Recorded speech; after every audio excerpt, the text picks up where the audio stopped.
Selamat datang kembali ya. Hari ini kita mau bongkar lagi nih satu bab yang menurut saya menarik banget dari buku Sebuah Seni untuk Bersikap Bodoh Amat. Spesifiknya bab 8, pentingnya berkata tidak.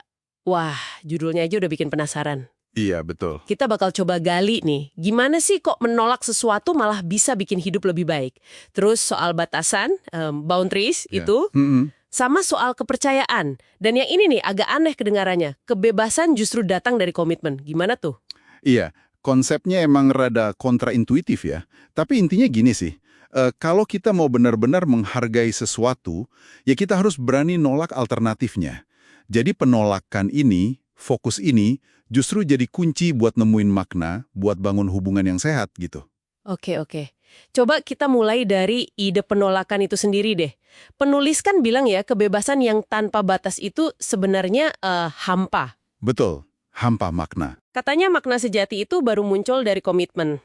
Artinya ya milih satu hal, terus sadar nolak yang lain-lain.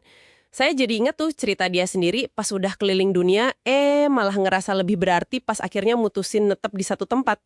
Kayak milih kedalaman daripada cuma luas saja ya. Persis. Nah, ini nyambung banget ke soal batasan dalam hubungan. Penting banget, katanya, hubungan yang sehat itu butuh garis yang, jelas. Kamu tanggung jawab sama masalahmu, pasanganmu ya sama masalah dia. Oh, jadi nggak saling ngambil alih masalah gitu ya? Nah, itu dia. Masalah muncul kalau batasannya kabur. Sering kan ada pola korban sama penyelamat. Yang satu ngerasa dizalimi terus, yang satu ngerasa harus nolongin terus. Padahal, kata penulis, dua-duanya itu sebenarnya lagi lari dari masalahnya sendiri-sendiri. Wah, ya juga ya. Contohnya kayak yang di buku itu, pasangan yang bilang, pokoknya kamu nggak boleh pergi tanpa aku. Atau pas kita nyalahin orang lain buat perasaan kita. Iya, itu kan mindahin tanggung jawab. Terus gimana dong cara kita ngecek batasan kita udah sehat belum sih? Ada cara gampangnya nggak? Ada semacam indikator gitu. Coba aja tanya ke diri sendiri. Kalau misalnya nih, Anda nolak permintaan pasangan, atau sebaliknya, dia nolak permintaan Anda, bakal jadi drama gede nggak? Bakal ada rasa bersalah berlebihan atau marah-marah nggak jelas gitu nggak? Oke. Kalau jawabannya iya, wah itu mungkin pertanda hubungannya itu bersyarat. Cintanya ada kalau permintaannya dipenuhi. Padahal cinta sehat itu kan dasarnya penerimaan tanpa syarat, ya kan? Saling dukung buat nyelesain masalah masing-masing, bukan ngambil alih. Oke, paham. Jadi saling dukung bukan saling ngambil alih ya. Nah, ngomongin batasan sehat sama tanggung jawab ini kan erat banget ya sama kepercayaan. Betul sekali, fondasinya. Dan ini nih bagian yang agak bikin kaget di buku. Penulis bilang konflik itu perlu buat bangun kepercayaan. Loh, kok bisa?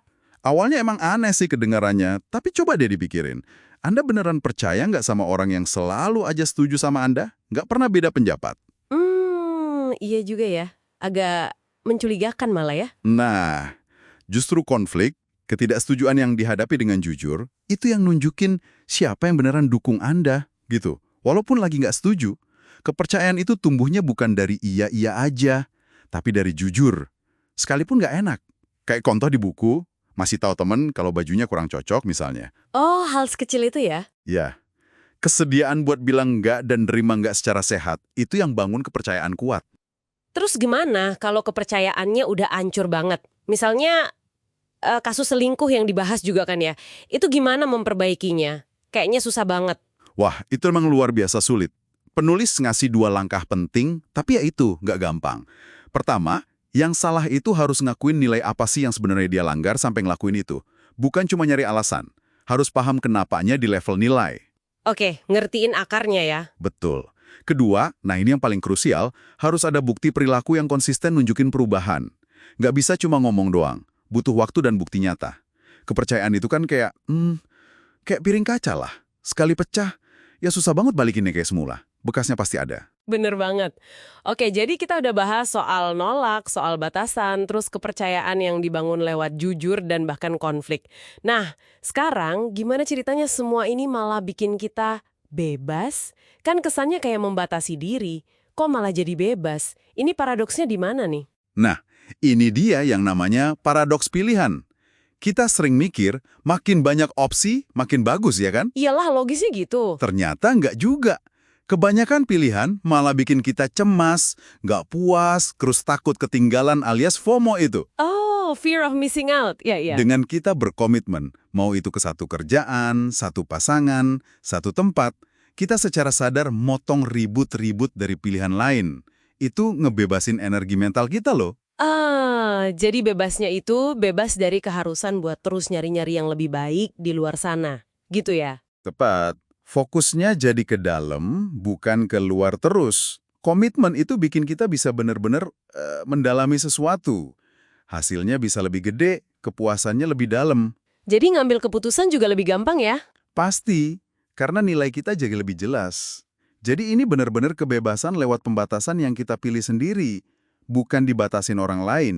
Oke, keren banget sih konsepnya. Jadi kalau kita rangkum nih pembahasan kita dari bab 8 ini. Intinya, bilang tidak mau itu nolak pilihan lain, netapin batasan yang jelas, bahkan berani jujur walau mungkin bikin konflik, itu sama sekali bukan hal negatif ya. Justru sebaliknya, itu alat penting banget buat bangun kepercayaan, nemuin makna hidup, dan ya itu tadi, ironisnya, malah bikin kita lebih bebas lewat komitmen. Bener juga. Apa yang kita tolak, itu nunjukin apa yang kita perjuangkan.